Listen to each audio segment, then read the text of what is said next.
What is going on, guys? Today we are back with another video, and we're obviously sitting inside today, and I feel like this could be a cool, I've actually thought about this idea many times throughout my YouTubing career, but I always thought it'd be a cool idea to kind of recap kind of a whole bunch of the failed videos throughout the last week or month or so, and kind of put something together. And that's kind of sort of what this is, but it's going to have a little bit more context than that. But I just have to remember to start kind of saving all my footage, even the days we don't get videos or I don't like the footage. But today what we're talking about, obviously mid-ice season right now, kind of in that early January time frame.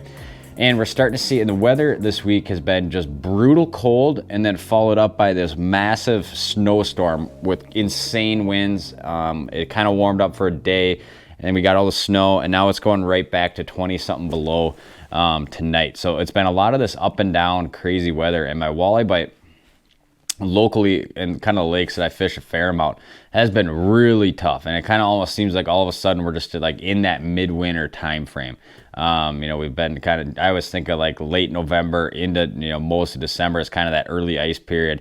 Now it seems like we're kind of in that middle winter period, and the bite does change quite a bit. Locations, we're not going to talk a ton about locations today, but the fish's activity level will change a lot. We'll start seeing really lethargic fish, and that's kind of what I want to talk about in this video, and a couple of tactics that we use to get bit. One, like downsizing and going to like basically like live bait setups, and number two, fishing at peak hours of the day. And those are kind of the two of the key things, especially as we kind of go forward for the rest of the winter, that really make a big difference. So here's kind of a couple of fish catches from today, I believe, on some local walleye water we fished. And whenever I say we're fishing local northern Wisconsin waters, you know, if we caught like 8 to 10 walleyes that evening, that would be like super good fishing. That would be like a really good day out. You know, most time we're talking about, you know, getting like 6 would be good.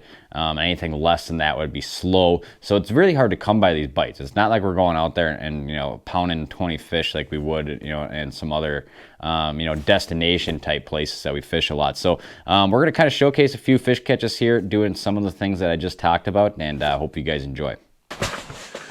Alrighty, we have a bobber down. What do you think it is, Tommy boy? I don't know. Got him? Yep, got him. Fish on. Way over to the side. First one of the evening. Nice. What is it? Feels good.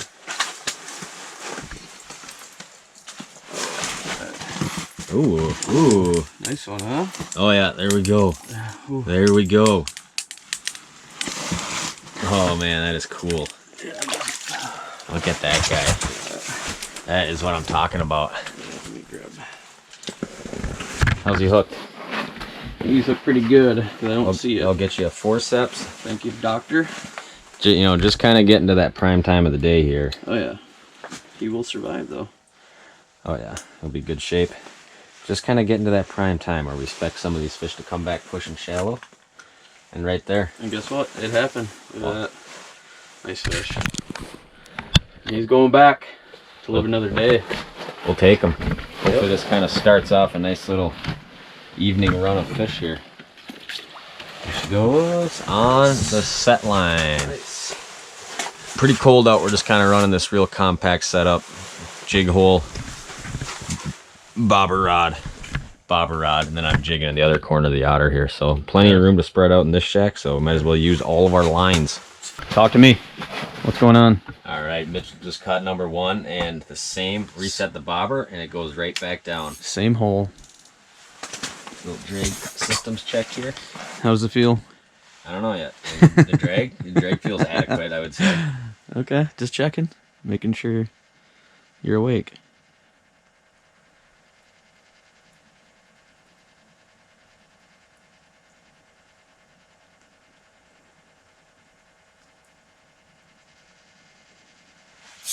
Got him. Right there. Fish on. Oh, look at that. It's another one. You know, fishing really shallow for this evening window. We knew this was going to kind of be, we're going to get some short fish, but you know, there's about a 15-incher right there on the dead stick. Can't complain about that. Especially the way the walleye bite's been treating me the last week or so here, where fishing has been quite difficult so far. And there we go. There's another one. And always fun when you're fishing these kind of shallower morning, evening bites like that. There we go. Just a little guy, but we'll take every single bite we get. And so far, it seems like I've not marked any jigging. It seems like the dead stick with the bobber setup, way to go. You know, fish like to run around so much in shallow water. Just having that bobber on there, or, you know, just check the hole and leave the bail open right in the rod holder with a small shiner or sucker, seems to be the way to go so far. So we'll get baited back up and hopefully do it again. Hopefully some of the other bobber rods go down, huh? Yep. So obviously running set lines is a huge part of our walleye fishing system in the winter. And, you know, a lot of times, especially through that early ice period, we see a lot of these fish very charged up, very darty all over the graph, chasing baits down, chasing big stuff down. You know, you can really interact with those fish a lot, get them to fly up the graph and bite different jigging presentations. And, you know, as we get more into this middle winter period, we start seeing a lot more of these fish kind of just slow down, right? And a lot of times running something like a dead stick, a tip up, whatever kind of your live bait presentation might be, is a killer way to add to your you know, your total at the end of the day, or get more fish on top of the ice.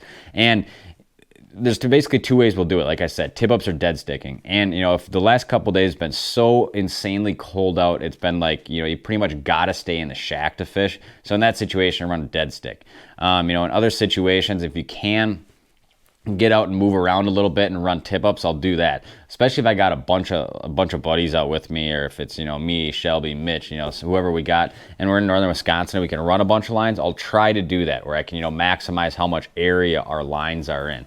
And most time, you know, as the winter goes on, you know, I generally try to peg those baits a little bit closer to bottom for fish not coming up the water column quite as far. And, you know, most time I'm running like small walleye suckers or shiners or something like that. Not running like really huge bait most of the time. And a lot of times, when you spend enough time watching walleyes interact with live bait on the underwater camera, when they're negative, I should say this, when they're positive, most times they'll come in and it's just like a continued movement. You'll see them come in on one side of the camera, they go up to the middle, suck it down, and they keep swimming the other way. When these fish are really neutral, what you'll see happen a lot is they come in and they get up to it like this, and they'll start just kind of like going like this, and just, I mean, the minnow's like right here, and they just look at it and look at it. So what you really want to do, in a great tip, is peg that weight close to it. You see a lot of people that want to do this long walleye lead of like 3-4 feet of fluorocarbon, which is always a good idea, but then they take their weight and they put it like up on the tip up line, or 3-4 feet above their thing. And what that does is your minnow has the ability to go and like swim way up over here. So if you're fishing a foot off the bottom and you got a 3-foot lead with your weight 3 feet above your minnow, that minnow can swing 3 feet up. So he's really 4 feet out the bottom. And a lot of times walleyes don't like to lift that far when they get really neutral. So keep them pegged close to the bottom, or keep that split shot or whatever you're using for a weight 6, 8, 10 inches away from the minnow. And it's kind of counterintuitive. You'd think get that thing way away from the fish, you're gonna be better off. But really, you're almost better off most time putting it real close, so that minnow can't just fly all around for these really neutral, negative kind of midwinter walleyes. Or, you know, if you're just fishing a bad pressure system type of day for walleyes. So, you know, fishing live bait, that's kind of thing. Most time I'm fishing a dead stick. I'm also jigging right next to it. So it's, you know, especially in Minnesota where you're fishing a 2-line state, 1 line here, 1 line here, effective way to do it. And, you know, most time I'm running tip ups. I'm trying to spread lines out a lot more and cover some, you know, large kind of spots, so to say. So, you know, definitely from here on out through this midwinter period, do not forget about those set lines.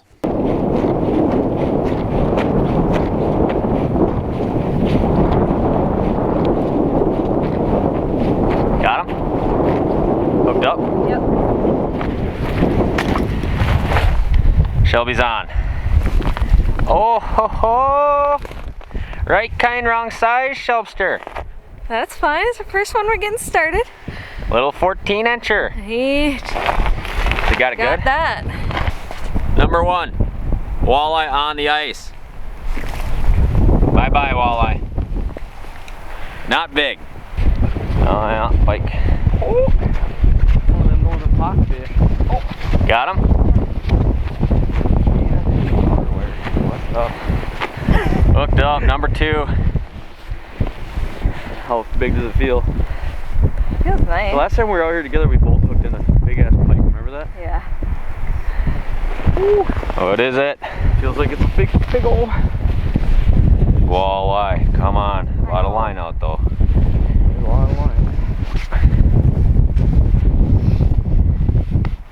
Shelby broke one off just a minute ago, and then I reset the tip up, and here we go.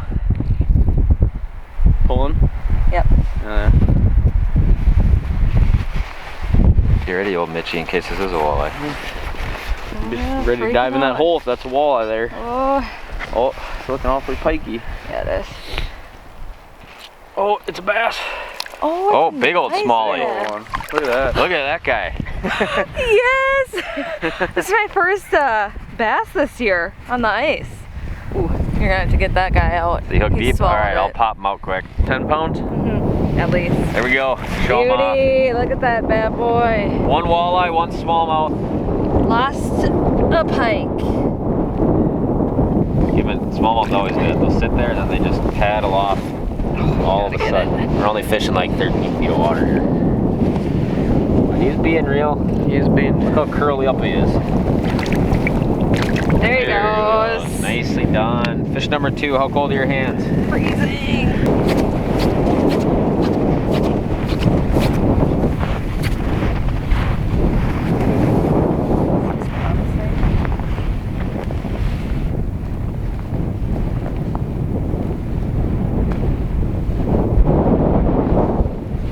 Got him? Yep.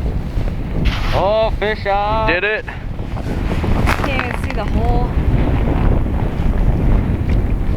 Walleye! We got ourselves a walleye. 15 incher. Yes. Conditions pretty intense out. Yeah. Here we go. Nice little 16 incher right there. Nothing big, but right as the sun's going down here, another walleye on the ice. Pretty slow day, but it is what it is. See you later, little buddy. Now, when we talk about jigging presentations in this midwinter time frame, you know, a lot of times I associate getting fish to bite this way. There's 2 different ways I looked at it. We filmed a couple of things last week where I was basically doing this thing where I'd start shallow. You know, like let's say we just have, you know, a lake that drops out to 35 feet in the basin, and you know, you got your biggest rock point or your biggest bar or hump on the lake. You know, most time the top of that might be, let's say 8 or 10 with a weed edge of like, you know, 10, 11, 12, somewhere right in there. And then that's like where I look for these flash bite, morning and evening type of walleyes, right? Right up, snugged up to that weed edge, close to the crown of the spots, but on that first edge close to the top of that spot is a lot of times where I'll look for these flash bite fish. Now, as the day progressively goes on, generally there still might be fish up in here shallow, but generally the fish I get to bite jigging will be out in deeper water. Like let's say this same hump that we were talking about with the 10, 12 foot weed edge, you know, has a little spine that wanders out in a sand point that drops out to 26 feet before it drops out into the mud basin. That's kind of where I look for those fish in the middle of the day. And I'll just run around and hit as many of those little sweet spots right before it breaks out in the basin as possible. And a lot of times I'll have more success doing that in the middle of the day. So we filmed a thing doing that this last week where we were catching fish in that 24 to 26 foot range, jigging in the middle of the day. But a lot of times these flash bite time frames are the best time to be jigging right on that first primary kind of break off the main piece of structure, that first big edge.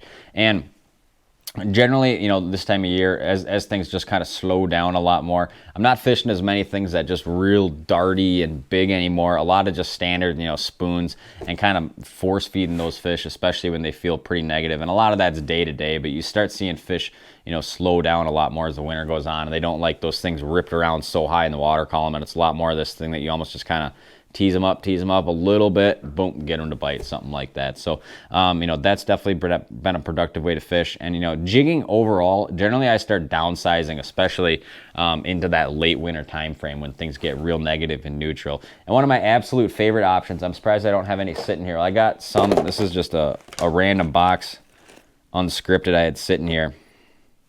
And this is like the size of like a 12th ounce spoon. So here's an 1/8 ounce Castmaster, which is sizes I'm normally using. You guys can kind of see the difference between these two probably. We'll see if we can get the camera to even focus a little bit here. So this one is it's the size of a 12th ounce, but it actually is an 1/8 ounce. That's a tungsten Castmaster, and I love downsizing to like that size bait when things get really negative and neutral. And it's super heavy, so you could still fish it good. you know, on a standard walleye jig rod, but it's just downsized a lot. So you get, you know, it falls fast. You get a lot of tension on your rod because you know, you can sit there and pound that thing good in deeper water, but it's a little bit downsized. And a lot of times that plays a big role come midwinter into that late winter time frame when we're fishing for finicky fish. Oh, Mitchell, Mitchell. Got him. Right there, first one jigging. Is that thing going? Yep. Get me some light. Hold on, try and find it for you. Oh, he's all wrapped up. He's all wrapped up.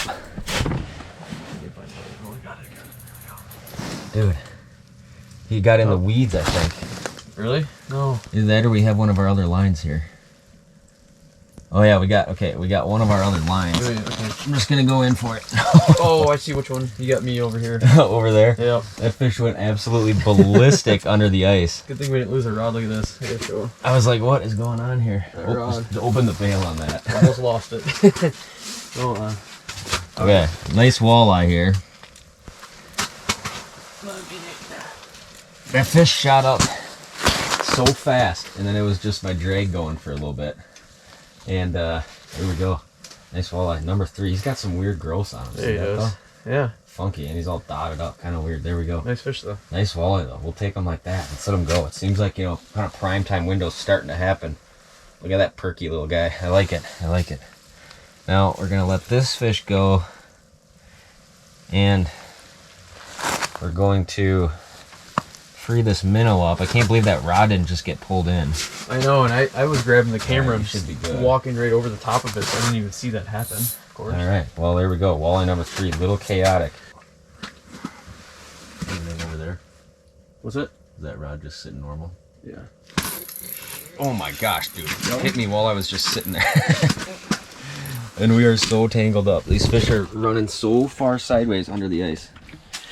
Look at that. There we go. Oh, sidestep all these rods. What do we got? 4? Nice, yeah. 2. The last 2 of That's 2 jigging. Jigging now.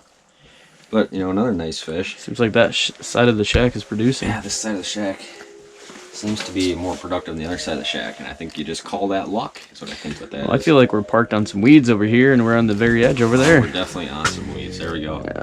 Perky little 15.5, I'd say, huh? Yeah, nice fish. Nice little eater if you're gonna keep one, but I think we're just gonna let them go and right back to business. So this is kind of a fun little last, you know, 40 minutes of light kind of a bite. Let that little guy go. For the last week I've had, this is about all a guy can ask for. Absolutely. Coming out here towards the end of the day and getting a few walleyes on top of the ice. Yeah, it probably sounds funny, but 4 walleyes. Hard work right now.